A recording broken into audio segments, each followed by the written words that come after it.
45-14, the final score, Tennessee over UTSA here on a Saturday night. The Volunteers improved to 3-1 in the season and get going right before SEC play resumes with South Carolina next week. I'm Eric Kane. Brent Hubbs, Austin Price here at Volquest.com. Brent, we'll kind of start with you. It was a really good start to this football game. A lot of positives in this football game all the way around, but there was a huge lull, and it was a lull that almost kind of allowed UTSA to get back in this football game there in the third quarter. Really good football game overall, but that third quarter can't happen because you'll get beat by a good team. Well, I think there's certainly more good than bad to take out of this football game, okay? Because I think it was important for this offense to get off to a good start, to do the things that they did. They hit some deep balls. They did some different things. It wasn't just all sideways passing and all that stuff. So let's look at the good that Tennessee did. They did a lot of good in these things. But to your point, can you overcome a quarter where you failed to show? Okay? Last week in Gainesville, they couldn't overcome the second quarter where they failed to show. They didn't show in the second or the third quarter tonight coming out of the locker room, and it was no big deal. They had a big lead. Yep. Everything was in control. But against good teams in a close football game, you can't have that kind of lull like they had tonight. Focusing on the good, Tennessee, ran the ball for over 300 yards, caused 2 turnovers defensively. Points in time, especially in the first half, Joe Milton was good. He was good tonight. Again, some positives before we get into that lull. Oh, he was fantastic. I mean, he was 14-16 out of the start, and one of the 2 incompletions he had, one was where he just missed high to McAllen Castles. The other was a deep ball where he missed high to Ramel Keaton, or not high. He threw a perfect pass to Ramel Keaton. The DB just made him a nice play. Yeah, I mean, that was a great throw. And then he kind of hit. He got that knee banged up a little bit, and I know he said that didn't affect him, but at the same time, I think it did shake him a little. And so we'll see. Again, I get it. Everybody's going to say Joe's Joe. I mean, I made it the post on the board and the ripping me to shreds on there for.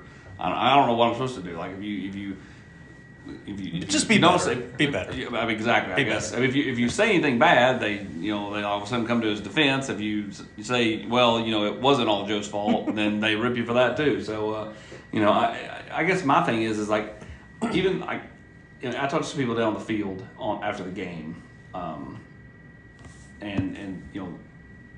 kind of the notion to me was like, some of the throws where Joe missed on were Joe. But probably about half were not. That there were young receivers running a route 6 yards too much to the inside or 3 yards too much to the outside. And we and the fans don't know that. That's right, and that's 100% right. I mean, like, and that'd be the fascinating thing if you could do it, but no coach is ever going to do it. It's like, show me why the quarterback's playing better than the naked eye to the fan thinks. But you'll never understand. Like, it's kind of like we always say, like, I don't know what the assignment is on the play for this player or that player. I mean, I don't know how many times over the years I've thought this guy screwed up, and then when I talk to a coach during the middle of the week, and they go, well, actually, this guy messed up, which caused it to look like that guy.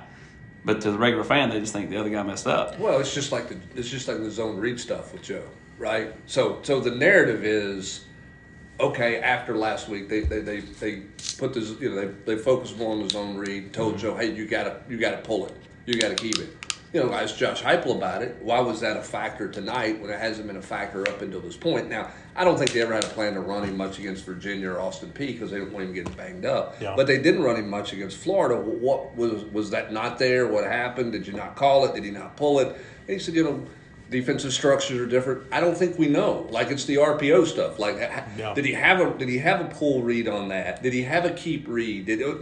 We don't know. There were a couple of times where he could have pulled that and just run against Florida. Not every time, but a couple of times. And so that makes me believe it was a give. Yeah, so but we don't know. Yeah, right, you don't know. And that's Austin's point. You don't know sometimes when the receiver does this. What you know is that this team, not Joe, this team did not come out of the locker room with the same level of intensity that they played with coming out of the locker room to start the game. Yeah. On both sides of the ball. They did not play. Quarterback change got him a little bit. I'll give the McCown kid credit. He got the ball out of his hand fast. Yeah, he looked good. He moved his feet pretty well. The other kid couldn't move his feet. He just was a statue back there.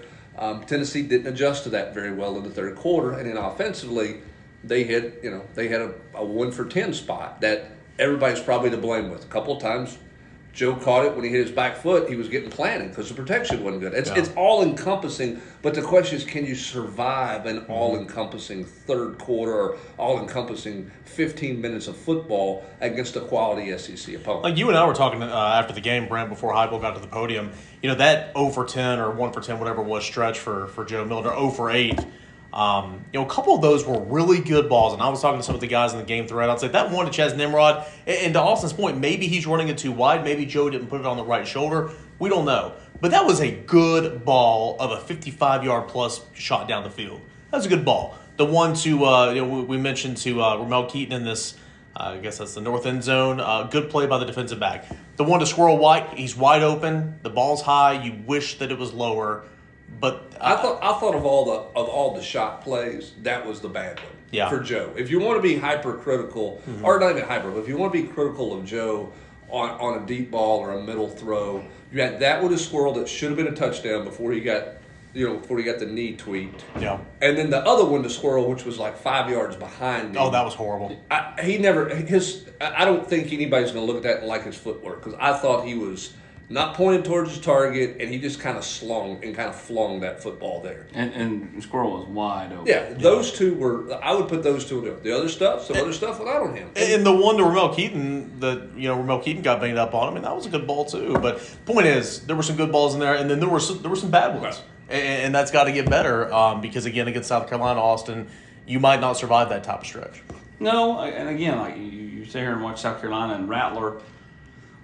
Whatever happened was the change in whoever was calling the plays last year, whether it was, Rattler just all of a sudden just turned it loose and not, thinking about it and just playing. I mean, he really has been unbelievable since the Tennessee game last year. I mean, again, they're mortal. I mean, they still, they struggle to, score points. They struggle to get the ball in the end zone. Same thing Tennessee does. But, I mean, they're going to move it, and they're going to throw it, and can Tennessee bend not break next week? Because, I mean, South Carolina's going to make plays. I mean, they're going to make plays through the air, and the Leggett kid is fantastic. And, Trey Knox, who, gotten banged up a little bit against Mississippi State tonight, he's becoming more of a playmaker. This is now 2 games in a row where he scored a touchdown. And, I mean, they're going to make plays. Well, and his Rattler's legs are an issue on third down. How are you going to play him on third down? There's a lot of stuff we'll talk about.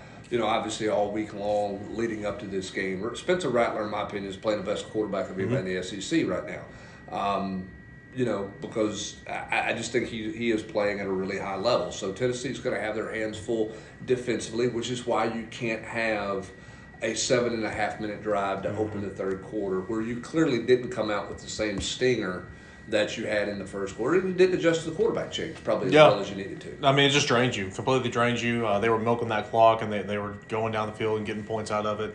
Can't have that. Now, another big storyline of this football game, outside of the lull and everything that went in with that, man, you got some guys banged up in this game that you really don't want to. Now, I think, Brent, a lot of those were, if this was South Carolina, they'd come back in and play.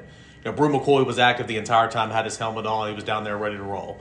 Jalen Wright, I think, is something minor. Speaking with some people after the game, we'll see. Ramel Keaton, of course, Dominic Bailey, and again, a couple of some other things. And Austin, it's football, it's a contact sport, but man, you don't want to get that many guys banged up in a game where you were winning 31-0 at half.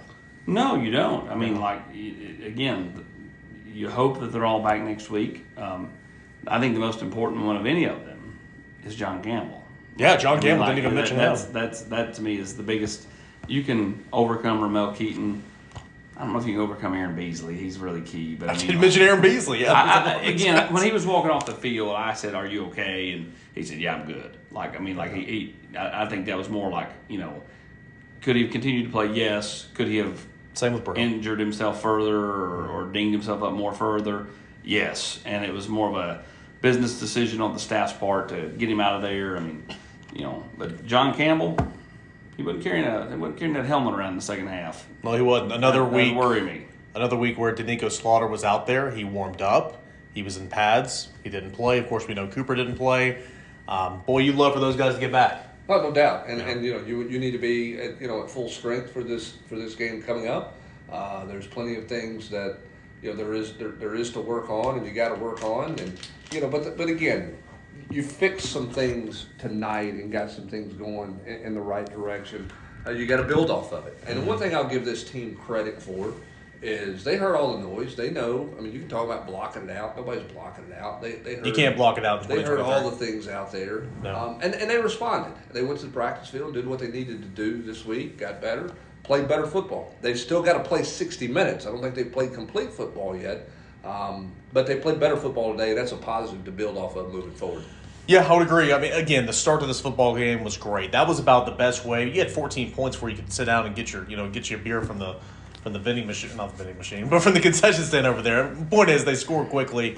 Joe Milton had that 81-yard run on that zone key that we've been talking about. Another thing that I liked, Austin, in this game is, and you saw it from the beginning, the defensive backs were rotating from the get-go. A couple of things forced the hand to get Tarrantine and Jordan Thomas in there, but you saw Turnage play some corner. You saw Jordan Thomas playing some star. You saw some of these things, and of course, you'd like to get more Ricky Gibson action in there, but I thought they did a good job of rotating the secondary early in this football game. They did. But they've done that all year. I mean, they've rotated to third possession most every game this year. Getting Jordan Thomas quality reps at star, Brandon Turnage a look at corner, that was different tonight. But they did that because they knew Danico Slaughter wasn't going to go this week. Yeah. I can call it a game-time decision, but you moved that because you were down a corner with where you were. So you wanted to get Turnage to try to build some depth there and see where you're at with Jordan Thomas. But, yeah, I mean, to their credit, they did put those guys in there at corner and at star. And did a couple of things there, which is a positive as they continue to develop. I liked the way the secondary played. I thought they were super aggressive. Yeah. They clearly had zero respect for San Antonio throwing the football down the field. Yeah. None.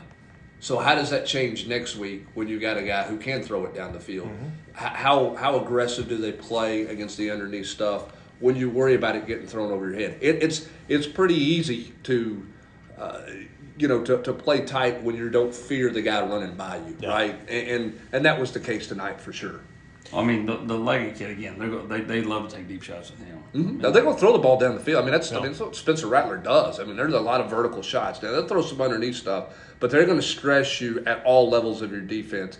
Can you play aggressive, play the sticks, play it smartly the entire game? Are you going to play soft because you're feared of getting thrown over your head? That's going to be the interesting challenge. Next week when you talk about this matchup. 7:30 game. They'll have it. They'll be juiced, and the whole stadium will be juiced because they'll have all day to tailgate and be feeling good and have all the spirits going. And I expect them to wear black jerseys next week. So I mean, they're going to do everything to get some juice in here next week. Then it's all about how do you start. How do you keep from going into that lull? Yeah, no question. I mean, if you have to get motivated, if you need a trick to get motivated, if you're Tennessee this week.